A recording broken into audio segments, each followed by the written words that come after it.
చట్ట వ్యతిరేకంగా ఎవరైనా ఎటువంటి కార్యక్రమాలు నిర్వహించినా పరిణామాలు చాలా తీవ్రంగా ఉంటాయని పొదిలి సిఐ వెంకటేశ్వర్లు హెచ్చరించారు. ప్రకాశం జిల్లా పొదిలి సర్కిల్ పరిధిలో కోళ్ల పందాలు, పేకాట, బైక్ రైసింగ్ వంటి చట్ట వ్యతిరేక కార్యకలాపాలకు పాల్పడితే సహించేది లేదు అని, ఎంతటి వారినైనా అదుపులోకి తీసుకుని కేసులు నమోదు చేస్తామని హెచ్చరించారు. సాంకేతిక పరిజ్ఞానం ఉపయోగించి జూదాలకు అడ్డుకట్ట వేసేందుకు ప్రత్యేకమైన ప్రణాళికలు వేసినట్లుగా ఆయన తెలియజేశారు.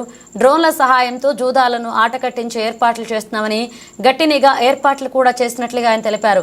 ఆ సాంఘిక కార్యకలాపాలకు పాల్పడే వారి సమాచారం ఇవ్వాలని ఆయన ప్రజలను కోరారు.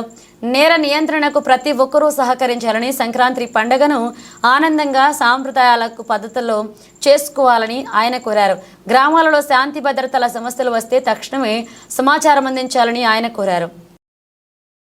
ఈ సంక్రాంతి సందర్భంగా చాలామంది కోడి పందాలు, జూదం, అలాగే జూదంలో భాగంగా రకరకాల గేమ్స్ ఉన్నాయి. అందులో పేకాట ఒకటి, పేకాట కొన్ని ఈ గుండాట్లు ఇలాంటివి ఆడడం జరుగుతుంది.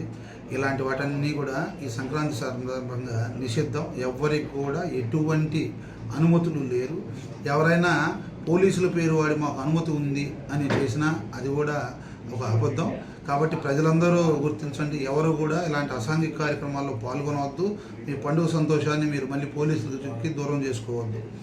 ఎవరికైనా ఇలాంటి సమాచారం ఉంటే ఖచ్చితంగా వెంటనే నాకు కానీ మీ పోలీస్ స్టేషన్లో ఎస్ఐలకు కానీ ఫోన్ చేసి తెలియజేస్తే మేము ఇమ్మీడియట్గా వాళ్ళ మీద చర్యలు తీసుకోవడం జరుగుతుంది.